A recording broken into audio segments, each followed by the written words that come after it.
Oui, Tolkien a fait un voyage, un peu le voyage, le tour, enfin le voyage obligatoire en Suisse quand il avait 19 ans, donc il y a un certain temps. Je sais il est possible qu'il ait visité, je ne sais pas exactement son trajet dans les Alpes, mais je sais qu'il était à Grindelwald. Il est possible qu'il ait vu le Cervin, puis il a un tout petit peu voyagé dans les Alpes. Donc je crois que la Suisse l'a marqué d'une certaine manière parce que la haute montagne, il n'y en a pas en Angleterre, et on retrouve un peu le trace de la Suisse dans ses écrits. Mais je sais qu'il y a un coin à Grindelwald où on pourrait se poser sur un champ ou un promontoire et voir vraiment la vallée de Fauncombe exactement telle qu'elle, comme il l'a dessinée. J'ai déjà vu des photos qui comparent les deux et c'est frappant. Donc c'est clair que son passage en Suisse l'a beaucoup inspiré. Concernant l'illustration Merlin de 1983, vous nous confiez avoir été inspiré par les rives du lac de Neuchâtel et d'un cantonnier valaisan. Est-ce que vous auriez une anecdote ou un peu plus là-dessus à nous expliquer? Oh, écoutez, j'ai vu un reportage dans l'Illustré à l'époque qui parlait d'un cantonnier. Je ne savais pas qu'il était cantonnier, je crois, mais qui parlait d'un valaisan et qui avait une tête remarquable. Et puis je me suis dit, mon Dieu, j'ai qu'une photo dans l'Illustré, j'ai envie de voir mieux ce bonhomme. Donc j'ai pris contact avec l'Illustré qui a bien voulu communiquer ma requête à l'homme en question et je suis allé le voir au-dessus de, non pas Saint-Maurice, mais par là, quoi. Vieille maison dans la montagne et il était effectivement cantonnier pendant des années et des années dans ce coin-là. Très très gentil, j'ai fait des centaines de photos et puis depuis c'est ma référence pour Merlin. Pas systématiquement, mais très souvent c'est intéressant de trouver quelqu'un de vrai, enfin une vraie personne qui vous impose un tas de choses que vous ne pouvez pas inventer et qui finalement habite un personnage dans votre imaginaire. Il y a beaucoup de monde qui est passé, je suis un peu chasseur de tête dans ce sens-là. Si je vois quelqu'un qui me plaît vraiment beaucoup, des fois je prends mon courage à deux mains et je demande si c'est possible de faire des photos, de faire des portraits. Et puis ça donne... Ouais, j'ai pas mal, une grande galerie à la maison de personnes qui ont été d'accord de participer à des dessins. Fut un temps où vous aviez toujours votre sac à dos, votre cutter, vos crayons? Maintenant, je les ai toujours avec moi, oui, sauf le cutter dans les avions, on ne peut plus. Mais ouais, mais j'aime bien, j'ai un grand attachement à ces cahiers de croquis que je remplis plus ou moins régulièrement. C'est que ça ne demande pas de batterie, c'est pas connecté au net.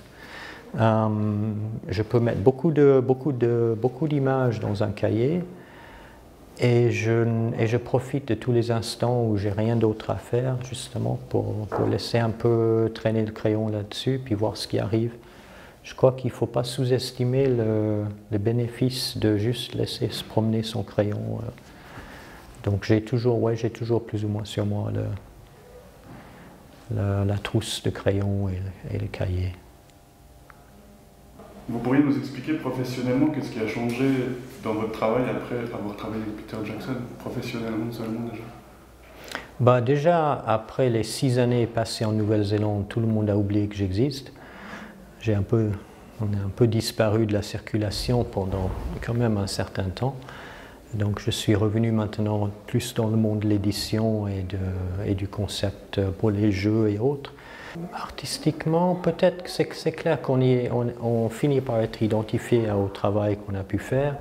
C'est sûr que c'est agréable quand ce travail a été vu par un grand nombre de personnes, ce qui fait que les gens qui vous contactent vont vous contacter a priori pour des projets qui peuvent être vraiment intéressants.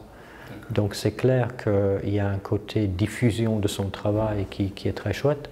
Sinon, ça a changé, je ne dirais pas que ça a changé ma vie complètement, mais ça m'a un peu élargi les horizons. Ce que j'ai surtout ramené de la Nouvelle-Zélande, c'est l'appréciation de ce pays, les paysages qui sont extraordinaires, et aussi les connaissances que j'ai qu'il acquérir au niveau du numérique pour le cinéma. Ce qui a vraiment changé peut-être, c'était de s'apercevoir qu'il y a tellement de monde dans les métiers de création qui sont tellement différents et qui peuvent finir par vous envoyer n'importe où, vous solliciter de quelque part de très inattendu et vous retrouver à faire quelque chose que vous ne pensiez jamais faire. Donc ce côté-là, c'est très intéressant. Je pensais jamais, quand je faisais les beaux-arts, enfin les arts déco à Strasbourg à 18-19 ans, je pensais jamais qu'un jour je me trouvais en Nouvelle-Zélande à créer des nains et des dragons. On ne sait jamais. C'est ça le grand intérêt d'un métier de création qu'on emporte avec soi finalement, puisque ces compétences, on les accumule, on les peaufine, on les garde, ils sont avec vous, ils sont portatifs.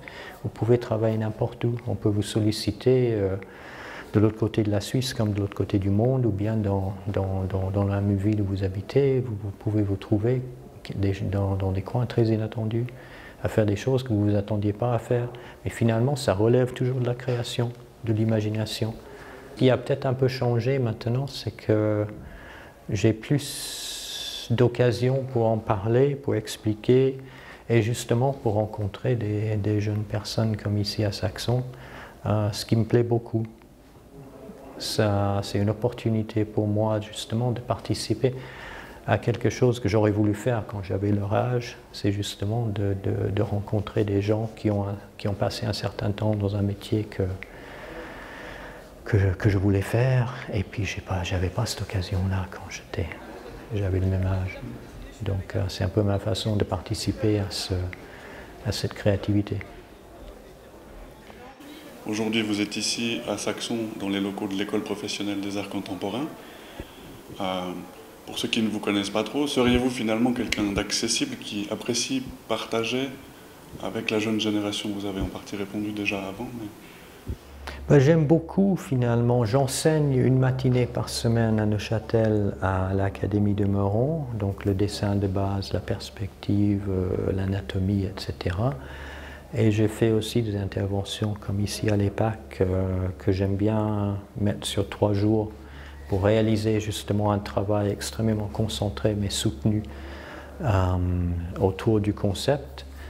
Et puis ça me plaît beaucoup de voir des jeunes personnes qui sont à ce stade où ils sont complètement en devenir et de voir comment ils réfléchissent, comment ils travaillent, et puis de tenter de leur apporter ce que je peux à mon niveau. Le conseil qu'il m'a donné, en fait, c'est plus au niveau du dessin. Parce que depuis que je fais ce stage avec Jono, j'ai vraiment appris pas mal de choses.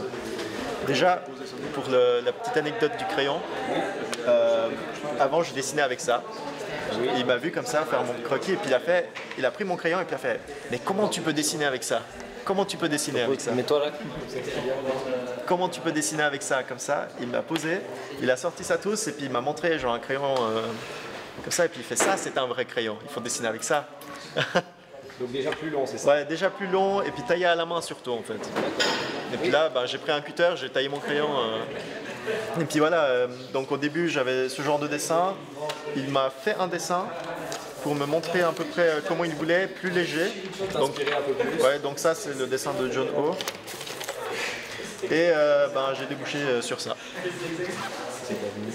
Sur le grand là? Ouais, sur le grand, ouais. Okay. Du coup, ça lui a vraiment très plu. Il a des problèmes de promotion, il m'a dit fais attention. On voit que la jambe elle est plus grande ici. Ok. Et ça m'a déjà donné un début. puis c'est bien pour les élèves, enfin j'espère. Ils vous diront si c'est le cas ou pas, mais ils sont au point où ils ne savent pas encore complètement où ils vont, ce qu'ils vont en faire. Ils ont quelque chose, ils ont ce qu'on appelle un don.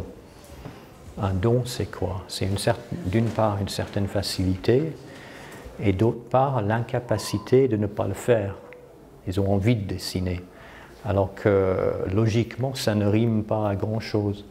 Donc c'est presque une sorte de déséquilibre qui vont transformer en force et en équilibre petit à petit au fur et à mesure qu'ils progressent. Et c'est intéressant d'apporter à ces jeunes personnes, à ce stade-là, autant de choses qu'on peut, puisqu'après, ils sortent du cadre de l'école, ils se dispersent, ils sont dans la vie professionnelle ou pas. Ce moment-là est crucial quand même. Ils sortent d'une douzaine d'années de scolarité obligatoire qui n'a pas forcément été une sinécure pour tout le monde. Là, ils sont enfin de nouveau dans un cadre, mais un cadre qu'ils ont choisi. C'est très très important de leur donner justement tout ce que l'on peut. Et le grand intérêt d'une école comme l'EPAC ou comme là où n'importe quelle école d'art, c'est que finalement vous participez à créer des gens qui vont travailler presque dans l'intangible, puisqu'ils ne savent pas encore ce qu'ils vont faire. Ce n'est pas du tout cadré par rapport à une industrie. Mais vous allez former des gens qui ont un ancrage, malgré tout, ici, et qui vont acquérir des possibilités, qui vont les envoyer un peu partout. Donc c'est très très très important. C'est vraiment un geste de la part je veux dire, chaque école d'art, malgré tout, même si je connais le refrain, oui, on fait que de former des chômeurs, des gens qui ne trouvent pas de boulot, non, c'est faux. Vous formez des gens indépendants, motivés, compétents, mais pour qui le travail n'est pas encore très défini, et ça peut être dans des domaines extrêmement différents. Donc du coup, vous envoyez dans le monde, chaque année, une petite équipe d'individus motivés, doués. On ne sait pas où ils vont atterrir et ce qu'ils vont faire, mais c'est extraordinaire de pouvoir le faire. Qu'ils aient la possibilité de faire ça, quitte à voir après coup que ce ne sera pas une profession, mais ça peut occuper une place dans leur vie, je trouve ça super. Dieu sait qu'on a besoin de personnes créatives qui sont un peu... Ils ne savent pas forcément ce qu'ils veulent faire, mais c'est très important de les motiver, de les former, de leur donner la solidité nécessaire pour survivre dans un métier qui est quand même difficile. Et tout ça me motive beaucoup pour participer à ce genre de stage. Je crois que c'est très important. Et je vois l'énergie et le travail qu'ils fournissent sur ces 3 jours. C'est très impressionnant quand même. Vous dites souvent qu'une illustration, c'est une proposition, c'est une rencontre entre l'auteur et l'illustrateur. Est-ce que vous pourriez nous parler brièvement d'une de vos plus belles rencontres? Peut-être c'est les rencontres qu'on a pu faire, que j'ai pu faire avec certains auteurs. Je pense notamment à Robin Hobb, dont je connaissais le travail depuis longtemps, avec qui j'ai collaboré à distance pendant presque 20 ans, avant qu'on se rencontre un jour. Alors c'est toujours très étonnant de mettre une personne derrière les emails, les correspondances, les couvertures et tout le travail que finalement on a accompli ensemble, mais à distance. Ces moments-là sont toujours très précieux. Si je pensais à d'autres rencontres, ça serait à la limite des rencontres avec des artistes qui sont plus de ce monde, des peintres, des artisans, des artistes, dont le travail m'interpelle.